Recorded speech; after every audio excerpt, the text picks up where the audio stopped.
couloirs, des métros, des trams. Autour de nous, il y a des escalators, il y a des enfants qui beuglent, des mères débordées, des papas qui courent et des businessmen surbookés. Autour de nous, il y a des GSM qui sonnent, l'odeur des gaz et les poubelles complètement pleines.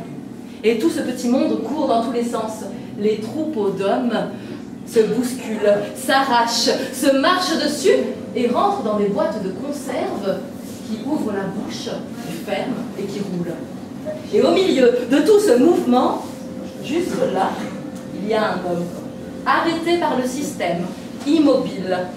Ah, cet homme, ce n'est pas personne. Hein. Non, non, parce qu'il y a beaucoup de personnes qui ne sont personne. Lui, c'est l'homme invisible, celui qu'on ne voit pas, qu'on ne regarde pas, qu'on n'entend pas. Une petite pièce, madame? Une petite pièce, monsieur? Un sourire au moins, c'est déjà ça. Une petite pièce, madame? Lui, il s'appelle Roger. Aujourd'hui, c'est un jour particulier. Il va se passer quelque chose dans la vie de Roger d'extraordinaire. Au début, c'était rien. C'était un jeu, une bagatelle, quelque chose d'imaginaire, une chimère. Et peu à peu, c'est devenu réel, concret. Oui. Ce matin, il est assis à côté de l'escalateur, comme d'habitude. De l'autre côté de la foule, la poubelle. Basique. Mais en dessous de la poubelle, quelque chose brille, scintille. Roger se lève. Excusez-moi, pardon, excusez-moi, pardon, excusez-moi. Une couronne. Une couronne en papier doré. Une couronne de roi, de gars. Une couronne de roi. Une couronne de roi en or. Une couronne.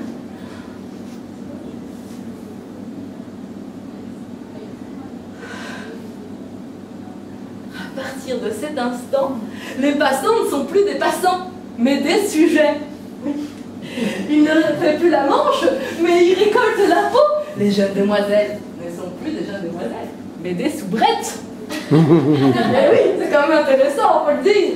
À partir de cet instant, le métro n'est plus le métro, mais son royaume.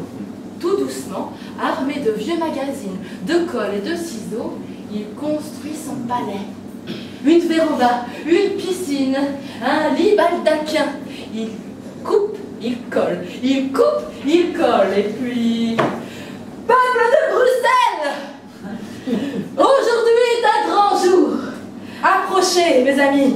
Voici votre nouveau roi, Roger Ier. Veuillez embrasser mon auguste personne. À partir de ce jour, je prône l'amour pour tous et avec tous. Et un paquet de frites par jour. Et il se balade, comme ça, dans les rues de son palais. Madame, madame, devenez mon épouse, et vous serez la reine de mon royaume. Et la déesse de mon corps.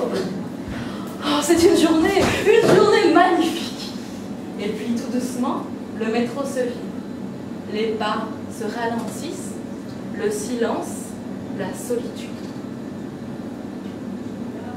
Le vide. Roger construit son château fort de carton. Il se rapetisse. Il s'installe. Il ne dort que d'un œil. Parce que je ne sais pas si vous êtes au courant, la nuit, il y a des monstres. Oui. Et Roger, il a vraiment très très peur des monstres. Parce que ce n'est pas les monstres de Walt Disney, ceux qu'on trouve dans le placard ou sous les lits. Non, ces monstres-là, ce sont des ogres. S'ils vous attrapent, ils vous bouffent. Et ils s'attaquent particulièrement aux SDF, souverains de francophonie. Alors maintenant qu'il a une couronne, il a bien raison de s'inquiéter quand même, ce petit Roger. Alors il s'installe, tout petit dans son château fort, et il attend. Il attend que la nuit se passe. Quelques vapeurs d'alcool, quelques bruits de pas. Et puis, la folie reprend. Les sardines s'entrechoquent, les boîtes de conserve roulent, les mouflets, les attachés-caisses swing, les talons claquent, les GSM sonnent. Ah, enfin, la vie. Roger ouvre un œil, s'étire, son ventre grogne. Alors il se lève et il commence à chercher un festin de reste dans les coffres royaux. Mais il n'y a qu'un paquet de cigarettes ou des canettes tristement vides. Un petit tour chez Dame Pipi, et il sort beau comme un sous-neuf. Il monte son escalator de cristal, et il parcourt les rues de son royaume, armé de son arc, il chasse dans la jungle urbaine. Une lapine hystérique, un hippopotame fatigué et feignant, un serpent sonnette à lunettes. Mais ces flèches invisibles n'attrapent que des crampes au bras et du creux au ventre. Alors il monte sur son fidèle destrier et il galope, il s'arrête à un feu rouge. Pancarte, à 100 mètres, auberge au bon roi, buffet à volonté de 11h à midi. Au bon roi, c'est moi. Et il galope. Il descend le cheval, il range son cheval et il pousse les portes de l'auberge. Mon ami, mon brave, je viens festoyer dans votre auberge. Oh, oui, monsieur, c'est pourquoi? Je vous l'ai dit, je viens festoyer dans votre auberge. Très bien. Table 4. Roger s'installe. Monsieur désire? Désirez? Je désire. Je désire un sanglier au pruneau, une bière au miel et une tarte de mazapin. On lui apporte une côte de porc frite, une jupilaire et une tartelette au citron. Il n'a pas fait un tel festin depuis la naissance de Fabiola. Heureux, reclus, il s'essuie le menton et il sort. Hé, l'addition! Il n'entend rien. Les oiseaux gazouillent dans ses oreilles, les fleurs égayent son odorat. Là, il le voit, un carrosse scintillant, blanc, avec une croix rouge. 2 chevaliers en descendent, vêtus de blanc, l'invitent à entrer dans le carrosse. Là, il comprend. Il comprend qu'enfin, on va l'emmener dans son palais. Alors, il les suit. Le palais, comment vous expliquer? C'est grand, c'est beau, c'est blanc. Il y a de longs couloirs avec des portes et des petits numéros dessus. Il y a de jolies soubrettes en petits tabliers blancs qui poussent des charrettes. Et les gens du grand monde, Lady Di, Michael Jackson, Bonaparte, tous en pyjama vert. Il ne se l'explique pas, mais bon, chaque palais a son excentricité, n'est-ce pas? On l'emmène dans son appartement. Un lit en plume d'oie, un lavabo en ivoire, un évier en argent, une cascade dorée. Il s'endort.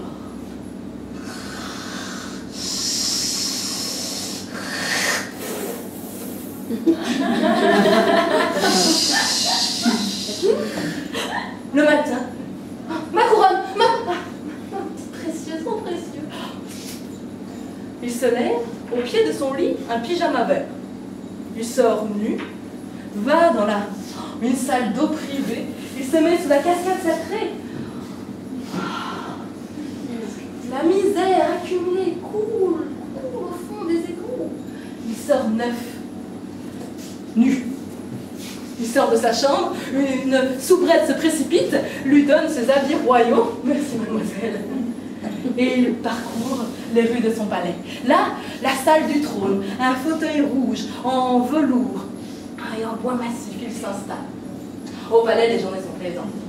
8h, cascade sacrée, 9h, petit déjeuner dans les serres, 10h, galipette et farandole, 11h, conseil de guerre, midi, dîner et ménestrel, 22h, souper et festin avec de jolies infirmières, soubrettes, en tenue blanche.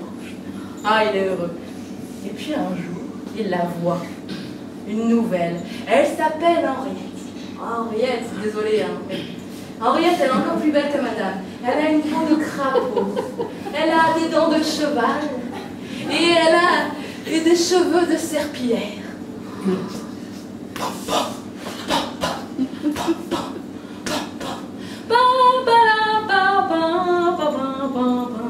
Un mariage vêtu d'une robe molletonnée de chez WC. Magnifique. Ensemble, ils sont heureux. Pour fêter ce grand événement, ils décident d'aller se promener dans les parcs royaux. Mademoiselle, venez bien lever la grille et baisser le poing. répond oui. Oui, je souhaiterais sortir avec ma donzelle. Monsieur, on ne peut pas sortir ici. Mais comment ça? On ne peut pas sortir, mademoiselle? Mais savez-vous qui je suis? Je suis le roi, moi. Il fait tout m'appartient, mademoiselle. Même vous, je pourrais vous faire châtier. Monsieur, calmez-vous, hein. Je vais appeler un infirmier. Garde, garde! Les gardes arrivent, mais au lieu d'emporter la jeune donzelle, ils emportent le roi. À l'assassinat! À la mutinerie! Ils le placardent sur son lit et ils l'attachent. Une petite piqûre.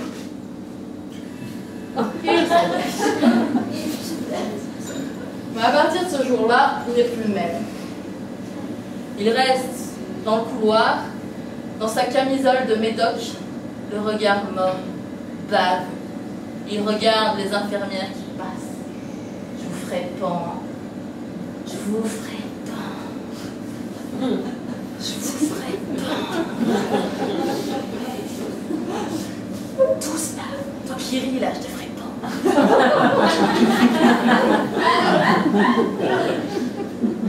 Et puis un jour, au bout d'une vingtaine de jours, transformation. Son visage de nouveau devient radieux, s'illumine, une étincelle. Mercredi matin, l'infirmière en charge du linge passe, s'arrête avec le panier, entre dans une chambre. Roger prend son élan et saute. Il s'est fait tout petit, plus petit qu'une forêt. Et il attend.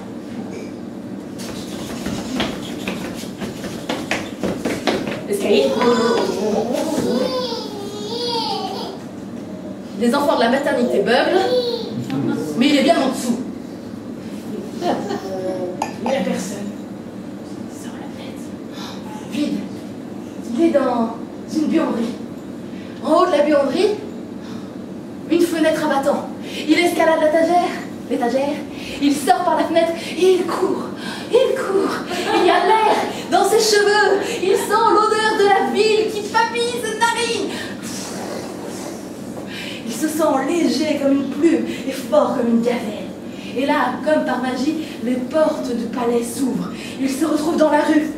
Et il retrouve les voitures, les GSM, les jeunes demoiselles en jeans, les poubelles, les immeubles, les enfants. Assez loin de l'hôpital, il s'arrête, enlève sa couronne, s'approche d'une poubelle, la pose juste en dessous.